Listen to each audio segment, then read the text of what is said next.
नमस्कार, मैं हूं रवि कैंत्रा। चैनल पर वक्त हो गया है क्वेश्चन आवर का। लोकसभा चुनाव 2024 में कई राज्यों में बीजेपी के बड़े बड़े दिग्गज नेता चुनाव हार गए थे, लेकिन उत्तराखंड की जनता ने प्रदेश की सभी सीटें बीजेपी की झोली में डाल दी।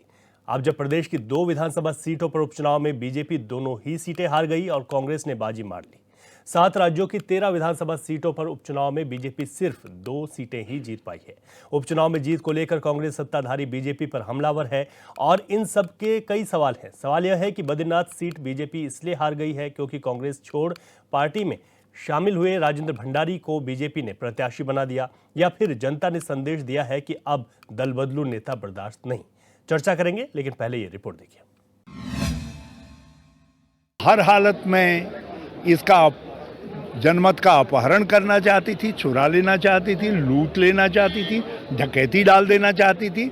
मंगलौर की जनता ने डकैतों के खिलाफ अड़ गए, बंदूक वालों के खिलाफ अड़ गए, पुलिस की लाठियों के आगे लड़ गए, गोलियों के आगे डट गए लोग।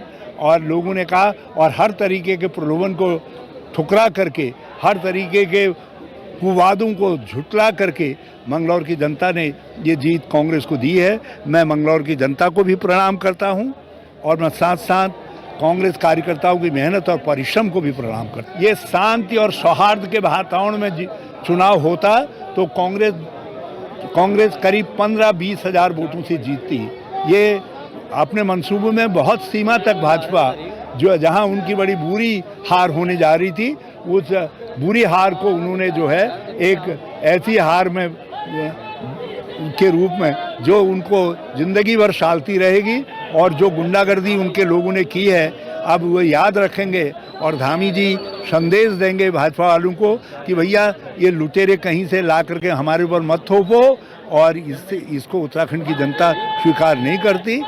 लट तंत्र चलाने की उत्तराखंड ने कोशिश की थी, उस लट तंत्र का उत्तराखंड ने जवाब दिया है। यहाँ मैं सिर्फ आपसे एक बात कहना चाहूँगा, जो हमारे विपक्षी दल हैं, कि आप लोगों के दिल जीतने की कोशिश कीजिए, बूथ जीतने की कोशिश मत कीजिए, वरना जनता वही जवाब देगी जो अब मंगलौर विधानसभा उपचुनाव में गया है। मैं मंगलौर विधानसभा की जनता का दिल से आभार व्यक्त करता हूँ कि उन्होंने एक हेलीकॉप्टर के सामने एक मेरे जैसे इंसान को, पूरे तंत्र के सामने मुझको कांग्रेस पार्टी में विश्वास जताया। बहुत बहुत धन्यवाद। मंगलौर विधानसभा क्षेत्र का बहुत आभार। मेरी पार्टी के सभी नेताओं का, साथियों का, पूरे ज़िले और उत्तराखंड और उत्तराखंड से बाहर के तमाम लोग साथी आए, उनका दिल से आभार। मंगलौर में कांग्रेस प्रत्याशी गाजी के स्वाभिमान का चुनाव था और बद्रीनाथ की जनता के स्वाभिमान के साथ उन्होंने अपने स्वाभिमान को, अपने गुरूर को, अपनी नैतिकता को दिखाते हुए पूरी सरकार को दिखाया है। चाहे वो दिल्ली की सरकार हो, चाहे उत्तराखंड की सरकार हो, यदि तुम जनप्रतिनिधियों को बेचने का काम करोगे, खरीदने का काम करोगे, तो निश्चित रूप से जनता के मुंह की खानी, इनको जनता के साथ मुंह की खानी पड़ेगी। और बद्रीनाथ की जनता ने चुनाव लड़ा है और पूरी बद्रीनाथ की जनता को मैं बहुत बहुत धन्यवाद देना। मैंने आपसे कहा है कि बद्रीनाथ में, जहाँ आप जानते स्वयं बद्रीनारायण की भूमि है, जहाँ 18 पुराण लिखे गए हैं, जहाँ महाभारत लिखी गई है, जहाँ श्रीमद् भागवत लिखी गई है, जहाँ माँ गंगा का उद्गम है, जहाँ माँ सरस्वती का उद्गम है, उस भूमि से पूरे देश के लिए एक मैसेज गया है कि राजनीतिक सुस्ता भी बद्रीनाथ से। देखिए, अति आत्मविश्वास के साथ कांग्रेस को बातें नहीं बोलनी चाहिए। उनको नहीं बोलना चाहिए। लोकसभा के चुनाव में अभी भारतीय जनता पार्टी अच्छे मतों से जीती है। ये ठीक है, हार होती है, हम उसकी नैतिक जिम्मेदारी लेते हैं और हम इसकी समीक्षा करेंगे। लेकिन ये भी सत्य है कि कांग्रेस ने तो अपनी सीट बचाई है। कांग्रेस के लिए सीट चुनौतीपूर्ण रही होगी, और कांग्रेस अकेले नहीं लड़ी। कांग्रेस में वामपंथी, यूकेडी, जितनी पार्टियां चुनाव लड़ती है, आज सब पार्टियां मिलकर भाजपा के खिलाफ चुनाव लड़ी है। निश्चित रूप से इसका एक दुष्परिणाम हमको देखने को मिला है, लेकिन भविष्य में सुधार करेंगे।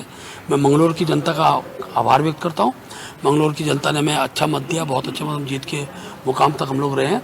और मैं कह सकता हूं कि भविष्य के अंदर एक दिशा हमको उस रूप में मिली है। वहाँ भी कहाँ किस सीट पर, कहाँ पर क्या कमी है, उसको दूर करने का प्रयास करेंगे। भाजपा भविष्य के अंदर जहाँ थी वहीं खड़ी दिखाई देगी। कांग्रेस ने तो अपनी सीट बचाई है बद्रीनाथ के अंदर, और मंगलौर में कांग्रेस ने बीजेपी को नहीं, बसपा को हराया है। इसलिए कांग्रेस के लोगों को बहुत खुश होने की आवश्यकता नहीं है।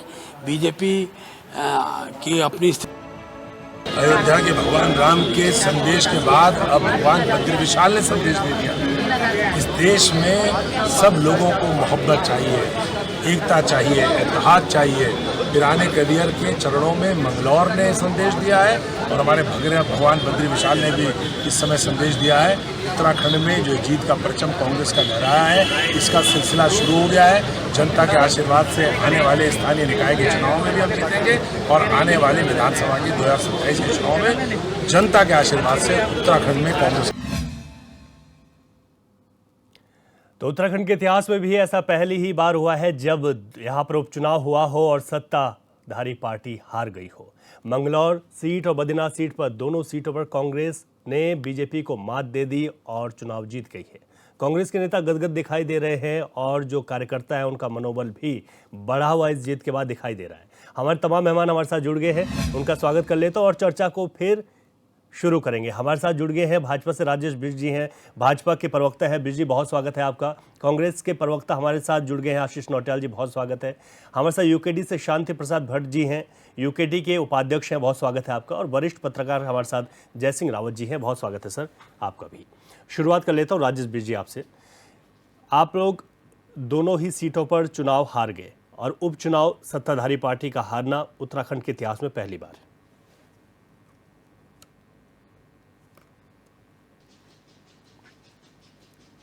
राजेश जी कवि जी, यही सवाल था आपका? जी, मेरा सवाल था, मैंने कहा दोनों सीटों पर ही आप चुनाव हार गए और पहली बार ही ऐसा हुआ जब सत्ता में कोई पार्टी और उपचुनाव हार जाए।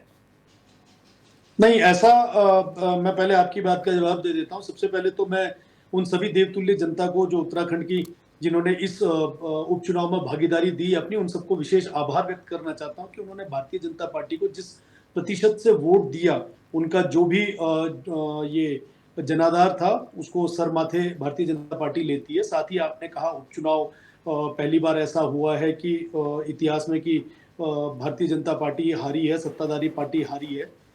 ये सब चीजें अपने जैसे आपके रिव्यूज आए हैं और जो कांग्रेस पार्टी इस समय जीती है, जिसको इस समय भारतीय जनता पार्टी की ओर से या मैं अपनी ओर से बधाई देना चाहता हूं। देखिए, होता ऐसा है कि जैसे अभी लोकसभा के चुनाव 1 महीने पूर्व हुए थे जी। और भारतीय जनता पार्टी को जो जनाधार इस उत्तराखंड के अंदर मिला था वो भी पूरे देश ने देखा। और वर्तमान में भारतीय जनता पार्टी का जो वोट प्रतिशत बढ़ा है, खास तौर पे अगर मैं मंगलौर की बात करूं, जिसे पिछली बारी की तुलना में अगर हम देखते हैं कि भारतीय जनता पार्टी को जिस प्रकार से 2022 में इन्हीं विधानसभाओं के अंदर जब जहां पे 18,000 वोट मिलते हैं, आज अगर हम 30-31,000 वोट लाते हैं, तो इसका मतलब भारतीय जनता पार्टी की तरफ लोगों का विश्वास बढ़ा। और जो इतनी नजदीकी हार जीत रही, ये इसके लिए कांग्रेस के प्रत्याशी ने जो भी स्वांग रचने का उस समय प्रयास किया चुनाव के दिन पे, जैसा पूरे उत्तराखंड ने देखा कि उन्होंने आपसी गुट में ही लड़ाई झगड़े शुरू किया और उसका आरोप भारतीय जनता पार्टी या सत्ताधारी पार्टी पर लगाने का प्रयास किया, वो कहीं ना कहीं मुद्दे से या चुनाव से भटकाने की कोशिश थी। लेकिन फिर भी जीत होती है। हमारी ओर से कांग्रेस पार्टी के दोनों प्रत्याशियों को बहुत बहुत बधाई। ठीक है, आशीष नौटियाल जी, आप लोग दोनों सीटों पर जीत गए, निश्चित तौर पर आप जश्न मना रही है कांग्रेस तमाम जगहों पर, लेकिन मंगलौर सीट की अगर मैं बात करूं तो वहां पर नेक टू नेक फाइट रही। और मंगलौर सीट पर एक स्थिति ये भी थी, अगर हम पिछले चुनाव को याद करें तो भाजपा वहाँ पर 1,000-1,100 वोट, एक बार 2,000 वोट, हालांकि 17 के बाद वहाँ पर भाजपा का कुछ मत प्रतिशत बढ़ा था।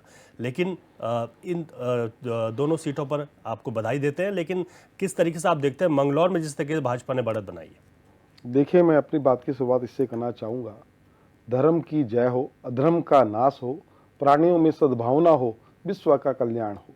आज जो धर्म के नाम पर राजनीति करते थे उन लोगों की हार हुई है। आज आप अभी कुछ समय पहले देखा होगा, अयोध्या से भी आप लोगों ने अयोध्या के साथ जो किया, आपने शंकराचार्यों का जो अपमान किया, आपने तीर्थ पुरोहितों का जो अपमान किया, उसकी ये कारण है कि आज 4 धाम में जो एक धाम से आप लोगों को बाहर करने का वहाँ के लोगों ने काम किया। क्योंकि जनता ही सब कुछ है। जनता कब तक किसके झांसे में रहेगी? बद्रीनाथ के अंदर किस तरह से इन्होंने, जब बरसात का सीजन था, जब पट बंद थे वहाँ के, किस तरह लोगों के मकान तोड़ दिए स्मार्ट प्रोजेक्ट के नाम पर, वहाँ कितना परेशान किया, जोशीमठ में कितना परेशान किया। तो जनता ने वो परेशानी के कारण इनको वोट नहीं दिया। जनता समझ गई कि अब तोड़ फोड़ की राजनीति नहीं। जनता ने ये देखा है। और हमारी लड़ाई खाली बीजेपी के साथ नहीं थी, हमारी लड़ाई शासन, प्रशासन, ईडी, सीबीआई सब हमारे साथ पीछे लगे थे। टूट फूट जो इनका षड्यंत्र है दूसरी पार्टियों को तोड़ने का, सब लोग हमारे पीछे लगे थे, तोड़ने का काम कर रहे थे। मंगलौर के अंदर जिस दिन चुनाव थे उस दिन मैं खुद उपस्थित था। मंगलौर में हमने देखा किस तरह से इन्होंने चुनाव कराया, आपने भी कुछ वीडियोस देखे होंगे किस तरह के वीडियो आए। इन्होंने ये देखा किस क्षेत्र में कांग्रेस के लोग हैं, इन्होंने दहशत फैलाने के उद्देश्य से वहां पर बंदूक चलाने का काम किया। आप देखें हरियाणा से उस दिन इतनी गाड़ियां आ रही थी जिन गाड़ियों को कोई पुलिस वाला नहीं रोक रहा था। हरियाणा की हर गाड़ियां बूथों के आसपास खड़ी थी और वहां पर जो डंडे चलाए गए, वहां पर जो बंदूक चली, उससे एक डर का, भय का माहौल पैदा हो गया। लोगों ने अपने घर से बाहर नहीं आए वोट डालने के लिए। आपने एक पुलिस वाले का वीडियो भी अगर देखा हो फेसबुक के माध्यम से, तो जिसमें वो वोट डालने जो लोग आ रहे हैं, पुलिस वाले भगा रहे हैं, तुम नकली वोट डालने आ रहे हो। हमारे पास जब जनता आई वहां की, जब उन्होंने देखा कि कांग्रेस के प्रतिनिधि यहाँ आ रखे हैं और उसको एसपी सिटी वगैरह सब ने पूरा जोर शोर से, मतलब हम 20 थे और सुरक्षा बल 100 थे जिन्होंने हमें अंदर नहीं जाने दिया कि नहीं आप अंदर नहीं जा सकते, हम देखेंगे। और देख क्या रहे थे, ये इनका समर्थन कर रहे थे, झूठ बोल रहे थे, ये उनको बचा रहे थे, जो गुंडागिरी कर रहे हैं उनको बचा रहे थे। उन्होंने हमें बताया, उन्होंने अपने बताया कि हमारा ये वोटर कार्ड है, हमारा ये पर्ची भी आ रखी है। और जब हम अंदर गए तो उन्होंने कहा सारे तुमने तो वोट पहले ही डाल दिया, भाग यहाँ से। पुलिस वाले भगा रहे थे, मतलब वो कह रहे हमने वोट डाला ही नहीं, हमारे नाखून देख लो, लेकिन वो कह रहे आपने डाल दिया। लेकिन जीत लिया आपने मंगलौर। नहीं, किस तरह जीता हमने? ये जीत नहीं है इतने कम वोटों से। हम कितने वोट से, आपने देखा होगा राउंड में क्या चल रहा था, 8,000 9,000 वोट से आगे थे हम, बाद में कहां आ गए? ठीक है, वो लास्ट में हम लोग किस तरह बचे हम जानते हैं। अभी में इन्होंने वोटों को रोकने का काम किया, इन्होंने जो हमारे वोटर एरिया था वहां से लोगों को बाहर निकलने ही नहीं दिया। वो तो शाम को 5 बजे के करीबन जब हमने पुलिस सिक्योरिटी के साथ हमने वहां कहा उनको, एसपी सिटी जब हरीश रावत जी धरने पर बैठ गए, उन्होंने कहा मैं ऐसे जाऊंगा नहीं, मैं अंदर जाऊंगा नहीं, तो यहाँ के जितने सीओ सिटी हैं ये है, इनको हमारे इन लोगों के साथ भेजो और अभी वोट डलवाओ। उन लोगों ने जो वोट डाला उस वजरे से हम लोग जीत पाए। ये पहले से ही लग रहा है जिस दिन से मतदान वापस हुआ है। राजीव जी आऊंगा आपके पास, अभी शुरुआत कर लेते हैं, उसके बाद आते हैं चर्चा में आगे बढ़ेंगे। हमारे साथ यूकेडी के उपाध्यक्ष शांति प्रसाद भट्ट जी हैं। भट्ट जी, इस उपचुनाव को किस तरीके से देखते हैं आप क्षेत्रीय दल होने के नाते? देखिए रवि जी, सत्ताधारी भाजपा उत्तराखंड में और विपक्ष का जीतना ये बताता है कि घमंड की हार हुई है, सद्भाव की जीत हुई है। और जिस तरीके से झूठ फरेब भाजपा ने किया है, उसको हराकर जनता ने लोकतंत्र को जिंदा किया है। मैं दोनों प्रत्याशियों को बधाई देता हूं इस बात के लिए कि आपने घमंड तोड़ा है एक ऐसी पार्टी का जो सिर्फ झूठ फरेब और भ्रष्टाचार से लबालब भरी हुई थी। ये कितने बड़े दुर्भाग्य की बात है कि देवभूमि में शराब भारतीय जनता पार्टी ने परोसी। बद्रीनाथ में चुनाव हारना ये बताता है कि भारतीय जनता पार्टी का जो हिंदुत्व का झूठ था उसको मुंह तोड़ जवाब जनता ने दिया है। और कैसे दिया है? जिस कांग्रेस ने बद्रीनाथ में परचम लहराया था जीत के, राजेंद्र भंडारी जी, रात के अंधेरे में उनकी चोरी कर ली। ईडी का डर दिखाना, सीबीआई का डर दिखाना, धमकाना और विपक्ष की पार्टी को कमज़ोर करना, तोड़ना, उनके नेताओं को अपने में शामिल करना, फिर उन्हें टिकट देना। जनता ये पूछ रही थी कि राजेंद्र भंडारी जी, हमने तो आपको विपक्ष की भूमिका निभाने के लिए वोट दिया था, आप हमारे हित की बात करते, जोशीमठ की बात करते, कैसे पहाड़ की उपेक्षा हो रही इसकी बात करते, शराब जो गांव जो है गांव-गांव परोसी जा रही है, मंदिरों के इर्द गिर्द शराब बांटी जा रही है, इसका विरोध करते हमने आपको इसलिए चुन के भेजा था। मगर आप तो रात शाम को जो है भारतीय जनता पार्टी को गरिया रहे थे कि ये बेईमान पार्टी है, इसको हराना है, और सुबह जिंदाबाद कर रहे थे। ये रात के अंधेरे में जो भाजपा ने चोरी करी है, जनता ने उसका जवाब दिया है। दूसरी बात, भारतीय जनता पार्टी बहुत सनातन की बात करती है। मैं पूछना चाहता हूं, लोकसभा चुनाव से पहले राम मंदिर के मामले में आपने शंकराचार्यों का कितना अपमान किया, आपने सनातन धर्म को कितना कलंकित किया, उसका जवाब, मुंह तोड़ जवाब प्रयागराज और अयोध्या में वहां की महान जनता ने दिया।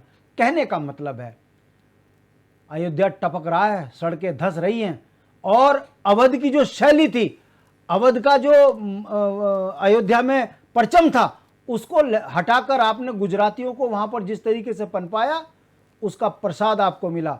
उसी तरीके से बद्रीनाथ के अंदर आप देखिए, सारे गुजराती व्यापारी लगे हुए हैं, बद्रीनाथ का स्वरूप बिगाड़ दिया, जनता ने उसका जवाब दिया। अब तीसरी बात मैं पूछना चाहता हूं, ये भारतीय जनता पार्टी 4 धामों के साथ ऐसा खिलवाड़ क्यों कर रही है? अभी 2 दिन शैला रानी रावत जी को मरे हुए नहीं हुआ है, वो अभी दिवंगत हुई हैं, पूरा प्रदेश शोक में है, और माननीय मुख्यमंत्री जी बोराड़ी में केदारनाथ धाम के रिबन काट रहे हैं। कहने का मतलब अब 4 धामों को भी ये शिफ्ट करना चाह रहे हैं। ये इतने दुस्साहसी हो चुके हैं, ये किसी को कुछ नहीं समझ रहे। इनको लगता है पैसे के दम से, हिंदुत्व के नाम पर हम इसी तरीके से जीतते रहेंगे, अनंत काल तक हमारी सत्ता रहेगी। जनता ने उस पर ब्रेक लगाया। मैं पूछना चाहता हूं आपके माध्यम से, केदारनाथ जो हमारा 4 धाम है, उसका उद्घाटन बौराड़ी में क्यों? क्या भाजपा चाहती है कि उत्तराखंड की यात्राओं में यात्री ना आए? मेरा कहने का मतलब है, जब ये अपने विधायक के मरने के बाद 13 दिन का इंतजार नहीं कर सकते, ये कैसे सनातनी है, कैसे शुभ कार्य कर सकते हैं? मैं बात खत्म कर रहा हूं। भारतीय जनता पार्टी का झूठ, गुजरातियों की लूट, इस पर लोकतंत्र भारी हुआ है। ये लोकतंत्र की जीत है और मैं बधाई दूंगा उस महान जनता को जिन्होंने सद्भाव को जिंदा रखा है और एक संदेश दिया है कि अयोध्या, प्रयागराज और बद्रीनाथ, ये एक संदेश है। केदारनाथ से आपको महसूस होगा कि उत्तराखंड से यदि आप सनातन धर्म को ऐसे ही बदनाम करोगे तो बक्से नहीं जाओगे। आप गुजरातियों समझ जाओ, उत्तराखंड को इस तरीके से बदनाम ना करो। जयसिंह रावत जी, आज जो चुनाव परिणाम आए हैं, और ये जो चुनाव परिणाम है, हम ये ऐसा भी नहीं कहेंगे कि चौंकाने वाले हैं, लेकिन हाँ इतना ज़रूर कहेंगे कि सत्ता में पार्टी होती है तो वहाँ लगता है कि नहीं ठीक है, ये चुनाव जीत जाएंगे। और ऐसा भी नहीं है कि कोई बहुत बड़ी चीज़ हो गई हो, कांग्रेस ने एक सीट बचाई है और दूसरी तरफ जो है जो बसपा की सीट थी वो हासिल की है। लेकिन जो चुनाव परिणाम है उसको किस तरीके से आप देखते हैं? देखिए, हाँ निश्चित रूप से बहुत चौंकाने वाले तो नहीं है, लेकिन थोड़ा बहुत तो है जी। हमने मंगलौर की कल्पना नहीं की थी कि बीजेपी इतने आगे आ जाएगी, नेक टू नेक आएगी। हाँ। इतना हमको तो लग रहा था वहां पर जो पिछला इतिहास है उस कंस्टिट्यूंसी का जी, ये लोकसभा का चुनाव के नतीजे भी आप देख लीजिए तो कांग्रेस तो बहुत आगे थी। इतना गैप, इतना सिमट गया, कहीं लग रहा था कि ऐसा तो कि खेल खेला हो जाए कांग्रेस के साथ। तो ये है। दूसरी बात, हम तो बद्रीनाथ की सीट पर देखिए, ये भी थोड़ा था कि इतनी अच्छे मार्जिन से लखपत कुटोला जीत जाएंगे, तो ये इसमें थोड़ा बहुत मतलब ये एकदम बहुत एक्सपेक्टेड नहीं था। इतना बाद में संकेत मिलने लगे थे कि भाई बीजेपी वहां लूज करेगी। बीजेपी कई, क्योंकि हमारे पैनलिस्ट बता भी रहे हैं कई कारणों से। एक, हमने भी आपसे कहा था कि कहीं ऐसा ना हो कि अयोध्या की पुनरावृत्ति बद्रीनाथ में ना हो जाए, क्योंकि वहां किस तरह की तोड़फोड़ हुई है, पंडा पुरोहित बहुत नाराज थे। दूसरी बात, वो जोशीमठ दूसरा धार्मिक स्थान है, 17 महीने हो गए हैं वहां पर, न किसी का अभी तक विस्थापन हुआ, न किसी का अभी तक वहां पुनर्वास हुआ, न वहां का कोई परमानेंट सॉल्यूशन निकल पाया। तो जोशीमठ भी वो धार्मिक क्षेत्र है, उसका भी था। दूसरी बात ये थी कि भाई लोगों ने, कि आप काय के लिए आपने थोप लिया जब आप चुनाव के लिए गए थे। देखिए, राजेंद्र भंडारी बड़े दमदार नेता हैं, इसमें दो राय नहीं जी। उनके काम भी बोलते हैं, उन्होंने काम भी किए हैं, लेकिन लोगों ने कहा भैया क्या है, मतलब आप 24 घंटे के अंदर आप बदल के कपड़े नहीं बदले आपने, और आप तो जीते हुए थे, आखिर आपने छोड़ा क्यों?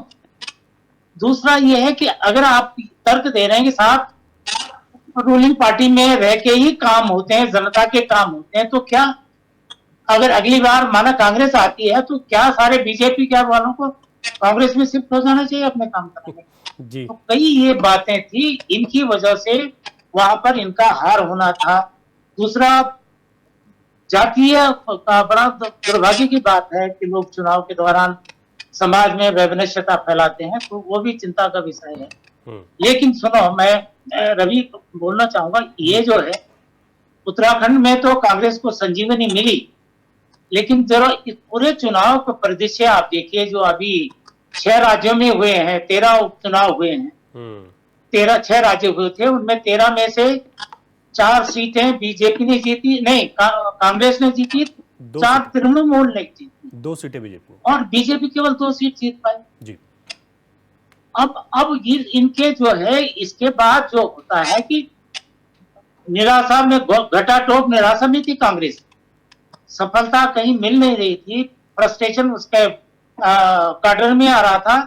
इन लोकसभा चुनाव के बाद थोड़ा उनमें जान आई, इस उपचुनाव के बाद जान आई, और अभी इसी अक्टूबर नवंबर में महाराष्ट्र में चुनाव होने वाले हैं, झारखंड में चुनाव होने वाले हैं, जी हरियाणा में चुनाव होने वाले हैं, और अगर लोकसभा चुनाव के नतीजों का थोड़ा देखें तो हर जगह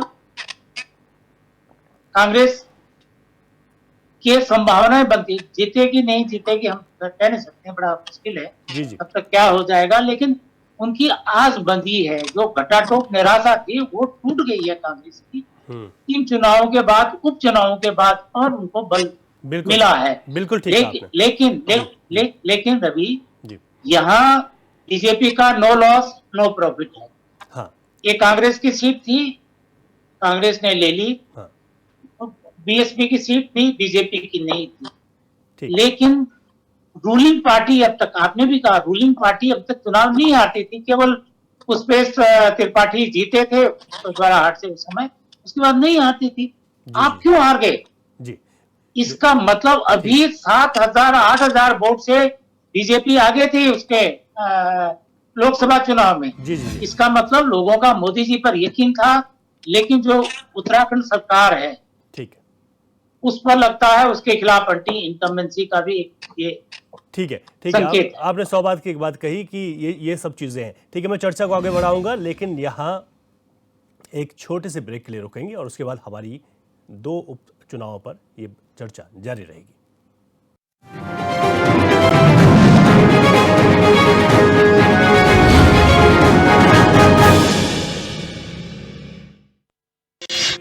आपका पसंदीदा न्यूज चैनल HNN 24/7 अब टाटा प्ले के चैनल नंबर 1141 पर भी उपलब्ध है। जल संरक्षण के लिए उत्तराखंड सरकार आज हर उस नागरिक से कहूंगा जो पानी की प्रचुरता में रहते हैं, मेरा उनसे आग्रह है कि आपको पानी बचाने के ज्यादा प्रयास करने चाहिए, और निश्चित तौर पर इसके लिए लोगों को अपनी आदतें भी बदलनी होगी। पानी का उपयोग हमें प्रसाद की तरह करना चाहिए। पानी को बचाएं, भविष्य को सजाएं।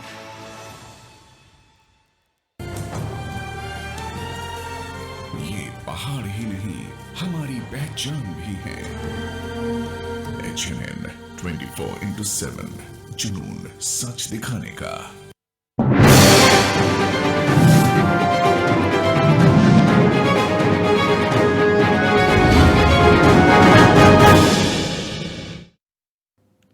ब्रेक के बाद आपका स्वागत है। क्वेश्चन आवर में आज चर्चा हो रही है क्योंकि उत्तराखंड में दोनों ही उपचुनाव कांग्रेस जीत गई और इस वजह से कांग्रेस गदगद दिखाई दे रही है, लेकिन भाजपा भी अपने बात को रख रही है। उनका ये कहना है कि इस उपचुनाव में उनको कोई नुकसान नहीं हुआ है, नो प्रॉफिट नो लॉस। अपनी चर्चा को आगे बढ़ाते हैं। हमारे तमाम मेहमान हमारे साथ लगातार बने हुए हैं और अभी तक हम बात कर रहे थे किस तरीके से यहाँ पर जयसिंह रावत जी ने भी एक बहुत महत्वपूर्ण बात बताई थी कि इस चुनाव को किस दृष्टि से देखा जा सकता है। अब मैं बीजेपी के पास जा रहा हूँ। राजेश बिष्ट जी, पहले तो आशीष नौटियाल जी का जो सवाल था आपसे और जो आरोप भी था बड़ा, उस पर जवाब दे दीजिए मंगलौर सीट को लेकर। देखिए रवि जी मैं आपको बता दूं, कांग्रेस पार्टी के किसी भी तरह के आरोपों को ये देश गंभीरता से नहीं लेता है, क्योंकि इनके पास कहानियों के अलावा कुछ नहीं, और कहानियों की वजह से ये इस देश के अंदर पिछड़ रहे हैं। भारतीय जनता पार्टी की जो दोनों सीटें थी, ये साफ साफ बताती हैं कि जो मंगलौर के अंदर उपचुनाव हुआ और जो बद्रीनाथ में उपचुनाव हुआ, ये दोनों सीटें भारतीय जनता पार्टी के पास थी ही नहीं।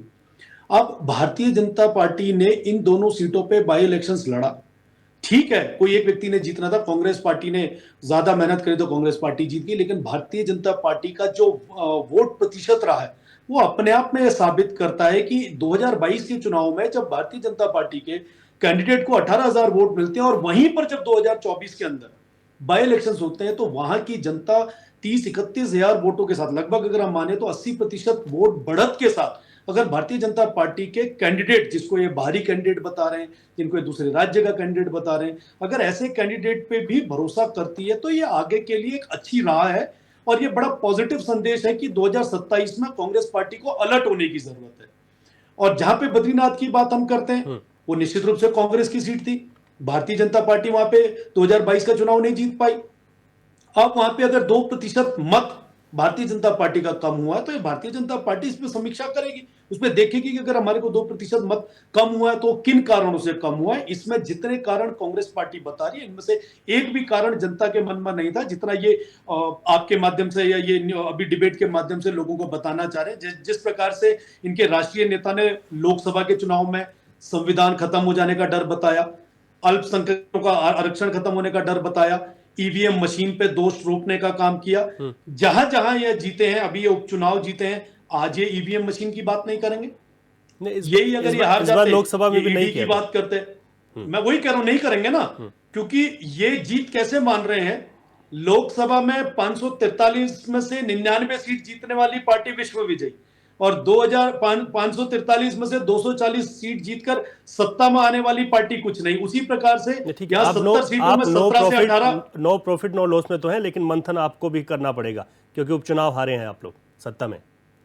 हम हारे हैं वो हमारे लिए भी समीक्षा का विषय है, लेकिन उससे ज्यादा पॉजिटिव मुझे ये दिख रहा है कि मंगलौर जैसी जिस सीट पे जब से ये राज्य बना है भारतीय जनता पार्टी कभी नहीं जीत पाई, अगर वहां पे हमारा मत प्रतिशत 20 या 21 से सीधे 40 या 42 पे जा रहा है, तो ये अपने आप में भारतीय जनता पार्टी के लिए बहुत अच्छा संदेश है। भारतीय जनता पार्टी के लिए अच्छा संदेश है और कांग्रेस को इस पर मंथन करना चाहिए, जो पॉइंट आपने बताया। ठीक है, हमारे साथ फोन लाइन पर गिरिराज किशोर हैं, कांग्रेस के नेता है, हमारे साथ जुड़ गए हैं, लगातार कई चर्चाओं में हमारे साथ रहे जब से उपचुनाव की हम चर्चा कर रहे हैं। उनका भी एक कॉमेंट में ले लेता हूँ।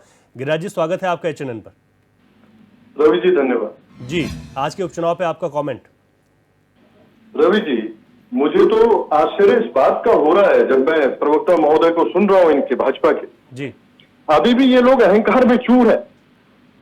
आज रवि जी जो जीत इस समय मिली है दोनों विधानसभा क्षेत्रों में कांग्रेस को, ये सच्चाई की जीत है।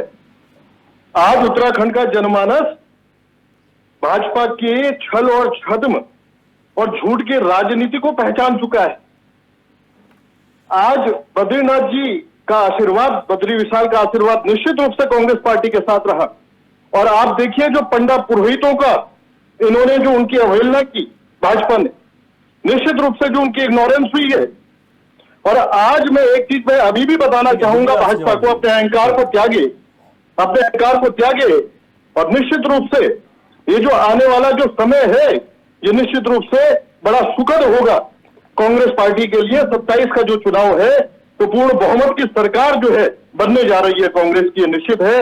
और आने वाला समय जनमानस उत्तराखंड का समझ चुका है कि हम लोगों को सच्चाई और कांग्रेस पार्टी, मूल में अगर कांग्रेस पार्टी के आप जाएंगे रवि जी, तो निश्चित रूप से पाएंगे कि हम लोग आखिरी पायदान पे जो ग्रामीण पर्वतीय क्षेत्र में जो बैठा हुआ है, हम उसकी तरफ, उसके विकास की तरफ देखना चाहते हैं। और हमने आज तक जो सोच रखी है कि आखिरी पायदान के पास उत्तराखंड में जो पर्वतीय क्षेत्र में आखिरी पायदान पे जो ग्रामीण बैठा हुआ है उस तक मूलभूत सुविधाएं पहुंचे, ठीक है, उस तक एजुकेशन उसके बच्चों को मिले। आज बेरोजगारी चरम पे है, आप स्वयं देखिए। आज इनके जितने भी मंत्रीगण हैं, मुख्यमंत्री स्वयं में और विधायकगण जितने भी हैं, ये 47 विधायकों को गिनवाते हैं, असेंबली में रिप्रेजेंट करते हैं। एक भी विधायक, एक भी मंत्री और स्वयं में मुख्यमंत्री पर्वतीय क्षेत्र में जाने के लिए, सुदूर ग्रामीण क्षेत्र में जाने के लिए तैयार नहीं है। ये इसी से बाहर निकलने वाले लोग नहीं है। और आज जनता निश्चित रूप से आज एक सबक इनको लेना चाहिए। जो दोनों विधानसभा क्षेत्रों में इनके जो प्रत्याशी हैं वो हारे हैं छल और छद्म की राजनीति। अब 7 वर्षों में आपने जितना देना था, निश्चित रूप से जो छल छद्म की राजनीति आपने दी है इस उत्तराखंड को, अब आने वाला समय। बात रखी, बहुत शुक्रिया आपका। अब मैं राजेश जी से इस पर कमेंट ले लेता हूं क्योंकि कांग्रेस के लोग आज काफी खुश दिखाई दे रहे हैं राजेश जी, इसलिए गिरिराज जी को हमने जोड़ दिया क्योंकि लगातार चर्चा में वो शामिल रहते थे। हमने कहा कि आज उनके दिल में क्या चल रहा है उसको जान लेते हैं। अब जवाब दीजिए। रवि भाई, मैं आपके माध्यम से हमारे कांग्रेस साथी गिरिराज जी का बड़ा आदर और सम्मान भी करता हूं और मैं ये कहता हूं आज आशीष भाई के बदले उन्हें ही बैठा लेते तो ज्यादा बेहतर होता। नहीं, दूसरी बात ये नहीं, कोई बात नहीं। आशीष भाई भी मेरे छोटे भाई हैं और मैं उनका भी सम्मान करता हूं, ऐसी कोई बात नहीं है। मैं ये कहना चाहता हूं कि देखिए, आज तो कम से कम इनका जीत का दिन है, आज तो कम से कम शांति बनाए रखें, आज तो ऐसा जहर उगलने का काम न करे जो है ही नहीं। जितनी बातें ये आरोप प्रत्यारोप हमारे ऊपर लगा रहे, मैं इनसे निवेदन ये करना चाहता हूं कि कम से कम हमारे उन पंडा पुरोहितों को, धार्मिक स्थानों को, हमारे धामों को कम से कम उन्हें तो बख्श दें आज के दिन। आपके झूठ को पूरा देश जानता है, बार बार उसे कहने से झूठ सच नहीं होने वाला है। और आज की आपकी ये बाई इलेक्शंस की जीत 2027 की भारतीय जनता पार्टी का ना भविष्य तय करेगी ना पृष्ठभूमि बनाएगी। तो इसलिए ज्यादा अति उत्साहित ना होइए। जो आपके अभी विधायक बने उनकी जीत में आप खुश रहिए, आज आपका दिन है, आपको हमारी ओर से ढेरों बधाई। लेकिन अति उत्साह में आप अपना संबोधन या जो बात आप कहना चाह रहे हैं उससे ना बिगड़िए, शांति व्यवस्था बनाए रखिए। जैसे हमने उस दिन आपसे कहा था मंगलौर में, शांति व्यवस्था ना बनाने के कारण, स्वांग रचने के कारण अगर 400-450 वोट से आप जीत गए तो उसके बारे में मंथन कीजिए कि क्यों ऐसा रहा। ठीक है आशीष नौटियाल जी, अगर मंगलौर की ही बात करें, उसी बात को मैं आगे बढ़ा रहा हूँ राजेश जी की, मंगलौर की बात करें तो आप लोगों को वहाँ पर आप गहन, क्योंकि देखिए वो सीट कभी भी है तो बसपा के पास रही या फिर कांग्रेस के पास रही है, लेकिन भाजपा ने जिस तरीके से वहाँ पर बढ़त बनाई, आप जीते हैं वो अच्छी बात है, लेकिन 422 वोटों के अंतर से ही ये जीत हासिल हुई है। देखिए रवि जी, हमें सोचना चाहिए कि सबसे पहले हम एक उत्तराखंडी हैं और हमें एक दूसरे का पूरा सम्मान करना चाहिए। जो जीत की जहाँ बात कर रहे हैं लोग मंगलौर में, वो जीत नहीं है, उसे आप जीत मत समझे, उनकी जीत हो रही है, वो वोट बैंक बढ़ा दिया। कितनी बड़ी गुंडागिर्दी जो हम पिक्चरों में देखा करते थे कि एक आदमी बंदूक लेके आया और उसने जो है बूथ कैप्चर कर दिए, ये काम हुए हैं वहाँ, इसे आप जीत मानते हैं? शासन प्रशासन पूरा लगा हुआ गुंडों के साथ, और गुंडे आ रहे हैं, गोलियां चल रही है, डंडे बज रहे हैं, किस तरह की घटनाएं भी। लेकिन पुलिस ने तो मना किया कि वहाँ भाई पे देखो पुलिस ने पुलिस कहा वहाँ पे कोई फायरिंग पुलिस किसकी है? फायरिंग क्यों नहीं हुई? सारे प्रूफ है हमारे पास, सारे वीडियोस हैं, फायरिंग क्यों नहीं हुई? डंडे चले, फायरिंग हुई, घर से निकलने नहीं दिया। राजेंद्र, मैं अपने मेरे मित्र हैं बीजेपी के प्रवक्ता जी हैं, मैं देखें राज्य के अंदर गुंडागिर्दी नहीं होनी चाहिए, इस बात को सोचें।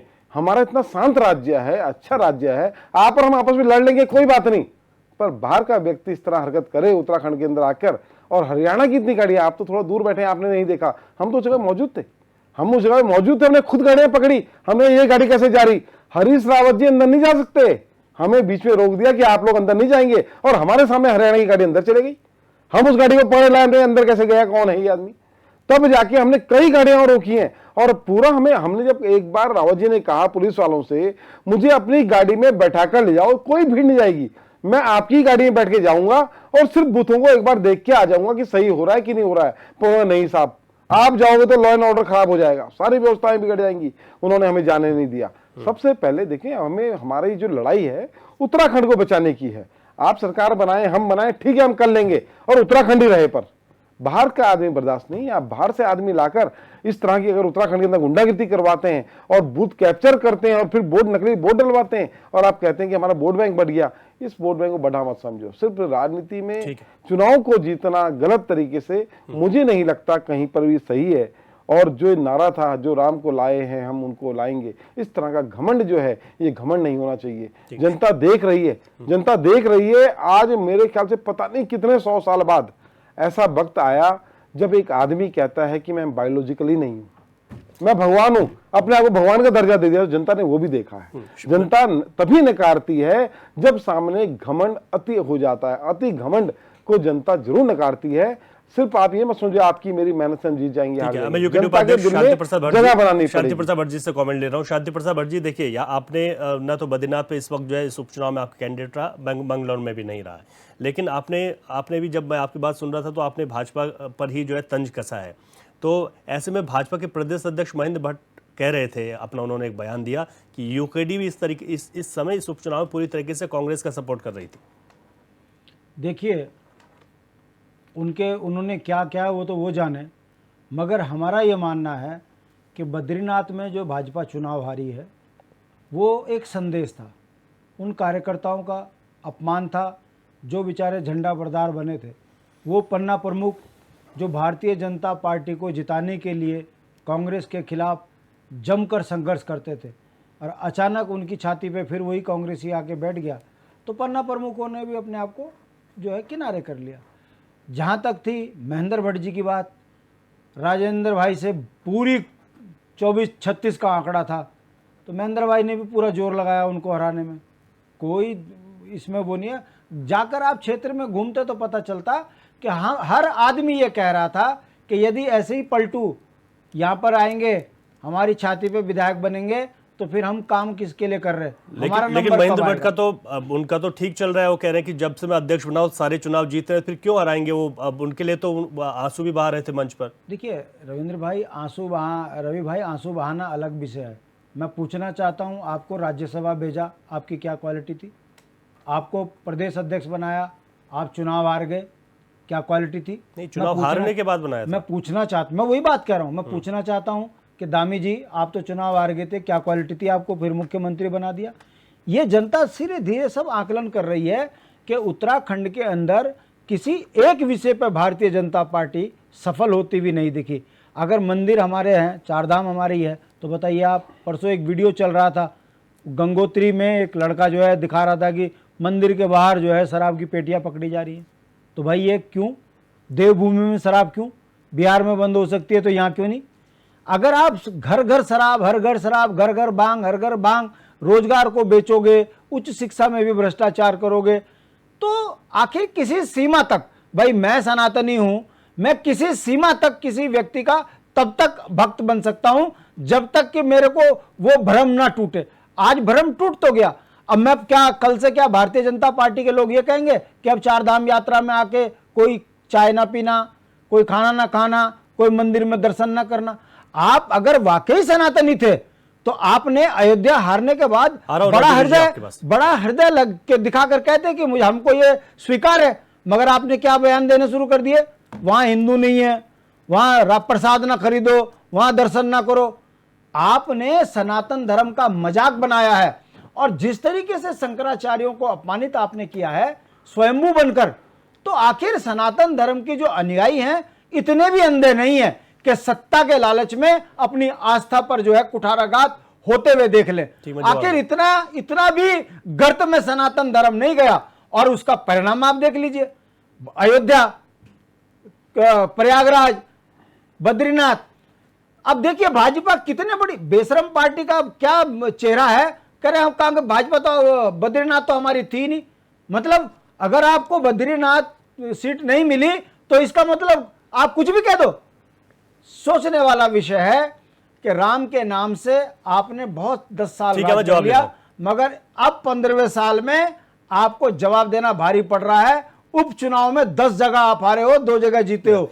ये संदेश है कि बदलाव की ओर देश का मन बना हुआ है, और भारतीय जनता पार्टी को ईडी, बीडी, सीबीआई, चोर बजारी इसका जवाब देना पड़ेगा। राजीव जी जवाब दीजिए। बद्रीनाथ वाले में जो शांति प्रसाद भट्ट जी ने जो कहा है, जो आरोप लगाया, उसका जय राम जी के पास जाऊंगा।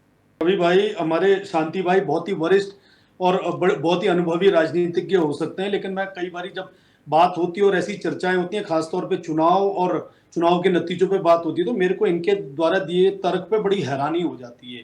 ये उस पार्टी को रिप्रेजेंट कर रहे हैं जो 70 की 70 विधानसभाओं में चुनाव नहीं लड़ पाती है, और जहां चुनाव नहीं लड़ पाती है वहां पे समर्थित हो जाती है कांग्रेस की, बी टीम बन के काम करती है। उसके बाद ये बद्रीनाथ और मंगलौर के बाई इलेक्शंस की बात करती है। कहां थे इनकी कैंडिडेट ठीक से फॉर्म नहीं भर पाते तो इलेक्शन कमीशन को दोष देते हैं।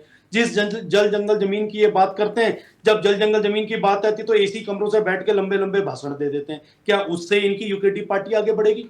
उतनी अपनी पार्टी का चिन्ह तो ये बचा नहीं पाई।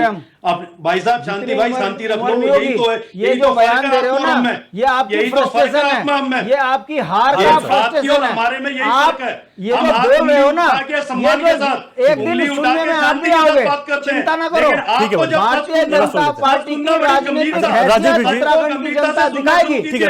हम तो बड़े दिल से कह रहे हैं कि हम हारे हैं तो कोई दिक्कत नहीं, मगर जनहित के मुद्दों पे काम कर रहे हैं। हम दलाल नहीं है, हम बेईमान नहीं है, हम गुजरातियों के गुलाम नहीं है, हम धरती पुत्र हैं, धरती पुत्रों की आवाज बने हुए हैं। तो हमारी हार को आप ये ना बताइए कि भाजपा जीत रही है। भाजपा जीत रही है तभी उत्तराखंड में नौकरियां जीत रही है।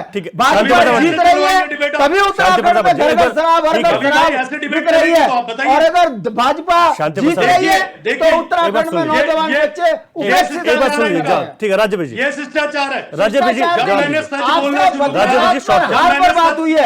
आप यदि व्यक्तिगत हमला करोगे तो आपको ऐसे ही जवाब दिया जाएगा। व्यक्तिगत जब मैंने सच बोलना शुरू करा, मैं ऐसे ही जवाब दिया जाएगा। अगर आप बद्रीनाथ में हारे हो तो क्या कल बोलोगे बद्रीनाथ में प्रसाद न लेना, बद्रीनाथ में दर्शन करने बोलोगे? ऐसा नहीं, ठीक है रवि भाई, जब मैंने सच बोलना शुरू कर दिया तो कान और मुंह में तकलीफ शुरू हो गई। तो बोलिए ठीक है, अच्छा आप दोनों के पास आऊंगा, आप दोनों के पास आऊंगा, मैं जयसिंह रावत जी के पास जा रहा हूँ। सच बोलिए, बात पूरी जैसे लोग आपके घर में हैं। ठीक है, शांति प्रसाद भट्ट जी का सुन लीजिए। ठीक है, ठीक है, शांति मैं शिष्टाचार के साथ डिबेट में, ठीक है, आप अपनी बात पूरी कीजिए, बात पूरी कीजिए। और मैंने राज्य जी, आप यूकेडी के लिए बोलोगे तो इन्होंने भारतीय जनता पार्टी पे उंगली उठाई है। ठीक है भट्ट जी, सुन लीजिए।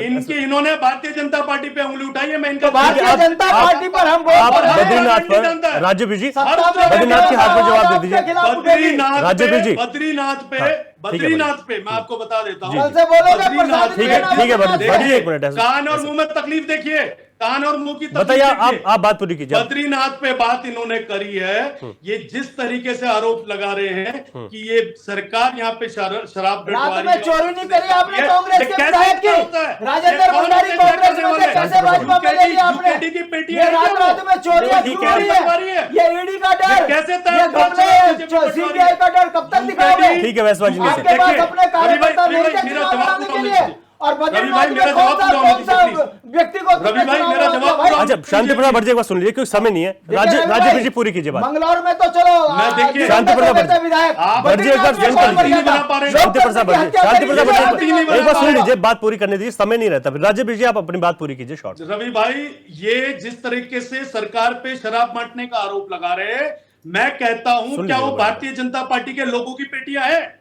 क्या पता यूकेडी के बाद काम धंधा नहीं है, बेचारे अपने आप कर रहे हो। ठीक है, अब एक दूसरे पर आरोप नहीं, एक दूसरे पर आरोप नहीं। यही तो मैं इनसे पूछ रहा हूं, भारतीय जनता पार्टी में बहुत कम है, ये शराब नीति किसने बनाई है और कैसे शराब पहाड़ों में पहुंच रही है? ये ठेकेदार चलिए, सवाल ये है कि अगर कहीं पर शराब मिल रही है तो ठीक है, जो सरकार है और उनको इस पर मॉनिटरिंग करने के लिए आदेशित सरकार से सवाल होगा, लेकिन ठीक है वो शराब किसकी है, वो शराब भाजपा की है, ऐसे नहीं कहा जा सकता। वो शराब भाजपा की ऐसे नहीं कहा जा सकता।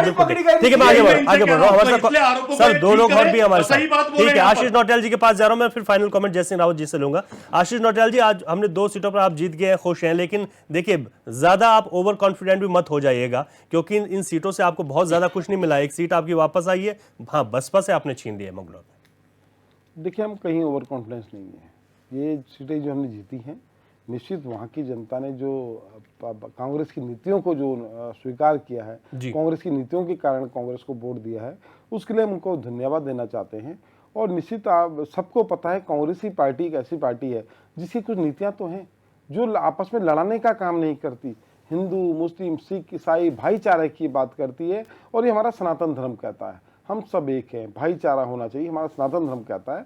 तो निश्चित हम लोगों की जो जीत है इसके लिए जनता को बहुत बहुत धन्यवाद हम देना चाहेंगे, और जनता ने जिस उद्देश्य से हमें जिताया है उस उद्देश्य को हम पूरा करेंगे। ठीक है, राजीव जी शॉर्ट में दीजिएगा कमेंट, फाइनल कमेंट। मैं आपको कहना चाहता हूं, सिर्फ आशीष भाई की बात का जवाब है। ये जिन नीतियों की कांग्रेस की बात कर रहे हैं, मैं हैरान हूं इनके जवाब से। 15 साल से केंद्र में नहीं, 10 साल से प्रदेश में नहीं, कौन सी नीतियां इनकी इस देश के अंदर चल रही हैं, कौन सी नीतियां इन प्रदेश के अंदर चल रही हैं जिनको देख के लोग इन्हें चुन रहे हैं। बहुत अच्छी बातें जीते, यही जो इनका जवाब नीतियों वाला था, ये बहुत ओवर कॉन्फिडेंस में है। आगे के लिए इनको बधाई, और इन्होंने एक सीट अपनी बढ़ाई है, इसके लिए बहुत शुभकामनाएं। ठीक है, शांति प्रसाद भट्ट जी शॉर्ट में अभी आरोप नहीं, आज की डिबेट पर इतना ही है कि लोकतंत्र में ये की खूबसूरती है कि जब जनता को समझ में आता है तो जनता अपने मत से सरकारों को आईना दिखाती है। ये जीत बहुत बड़ा संदेश है। अपनी रणनीति में यदि बदलाव नहीं किया तो भाजपा को आगे भी बहुत बड़े झटके लगेंगे। ठीक है, अब मैं वरिष्ठ पत्रकार जयसिंह रावत जी से आज की इस पूरी चर्चा पर फाइनल कमेंट लेना चाहूंगा। जयसिंह रावत जी। रवि, मंगलौर सीट पे हमको इतनी उम्मीद नहीं थी कि बीजेपी की परफॉर्मेंस ऐसी रहेगी जी। आप ये समझिए कि जो काजी साहब का जो वोट मिला है 31,727 वोट मिला है, और करतार सिंह भडाना को भी उतना ही 31,305 वोट पड़ा है जी। जबकि पहले हजारों के बीच में जो 2, 3, 4, 5 जो राउंड चल रहे थे उनमें बहुत पीछे थे भडाना जी। अचानक ये आगे आए हैं तो बीजेपी के लिए ये काफी राहत की बात है, क्योंकि बीजेपी ऐसी परफॉर्मेंस कभी नहीं दी। लेकिन उत्तराखंड के लिए सबसे ज्यादा चिंता का विषय ये है कि जो खून खराबा जो सोशल मीडिया में जो दिखाई दिया, मंगलौर में दिखाई दिया, उसकी पुनरावृत्ति न हो भविष्य में, ये हमें कामना करनी चाहिए। ये बहुत ही दुर्भाग्यपूर्ण स्थिति है ये उत्तराखंड के लिए। तो मेरा मानना है अगर वहां उत्तराखंड का ही कोई कैंडिडेट होता बीजेपी का, तो कभी नहीं अपने पड़ोसी या अपने क्षेत्र में कोई ये सब नहीं करता। जी बिल्कुल। जब तक आप बाहर से लाएंगे तो इस तरह की चीजें होंगी, एक बात। दूसरी बात यह है कि निश्चित रूप से ये बद्रीनाथ कांग्रेस की सीट थी, कांग्रेस ने वापस ले ली, लेकिन बीजेपी ने जितना जोर लगाया था, ये आप जानते हैं, ये उनका बीजेपी के प्रदेश अध्यक्ष महेंद्र भट्ट जी की अपनी कंस्टिट्यूंसी है जी। 2022 में वही चुनाव लड़े थे, वही पोखरी ब्लॉक उनका भी है, तीनों का, अब मेरा भी वही है जी, चमोली में। जी जी। तो वहां पर भी पोखरी ब्लॉक में, अपने ब्लॉक में, अपने गांव के पास में, इलाके में भी महेंद्र भट्ट जी उनको नहीं जिता पाए, वहां भी वो पिछड़ गए पोखरी ब्लॉक में। तो ये इनको बात है। मुख्यमंत्री जी खासकर 2 दिन वहीं रहे, मतलब एक रात से के 2 दिन लगा, कितना जोर लगाया। सारा बीजेपी के सारा सिस्टम वहां था, इसके बाद भी नहीं जीत पाए। और एक और बात ही है जी, शॉर्ट में कीजिए। अभी 5 की 5 सीट, हाँ 5 की 5 सीट लोकसभा की गई, बीजेपी लेके गई। इसके बावजूद यहाँ 2 सीट क्या कहते हैं कांग्रेस बीजेपी को मिल, ये कांग्रेस को मिल गई। हाँ। हिमाचल में 4 की 4 सीट कौन लेगी? बीजेपी लेके गई थी, लेकिन कितनी हुई वहां अभी 2 सीट वो लेके बीजेपी को केवल 1 सीट मिली। हाँ, कांग्रेस को। हाँ, इसका मतलब हिमाचल में एंटी इनकम्बेंसी नहीं चली राज्य सरकार की, उत्तराखंड में क्यों चली?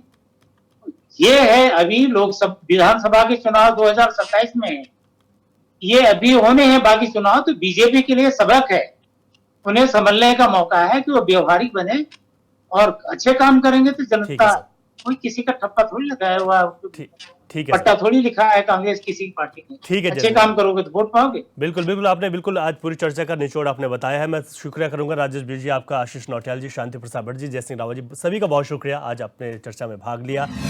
तो क्वेश्चन आवर में आज हमने बात की कि किस तरीके से दोनों सीटों पर उपचुनाव कांग्रेस जीती है। कांग्रेस को लेकर काफी उत्साहित भी दिखाई दे रही है, और होता भी है क्योंकि कांग्रेस के लिए एक संजीवनी के तौर पर है, कार्यकर्ताओं का मनोबल भी बढ़ गया। लेकिन अब निकाय चुनाव आने वाले हैं, उसके बाद 2027 के चुनाव पर भी नजर है, लेकिन किस तरीके से आगे के समीकरण होंगे वो देखने वाली बात होगी। लेकिन जहां पर भाजपा को भी इस पर मंथन करना होगा, तो कांग्रेस को भी ओवर कॉन्फिडेंस छोड़कर अपने आप को इसी तरीके से एकजुट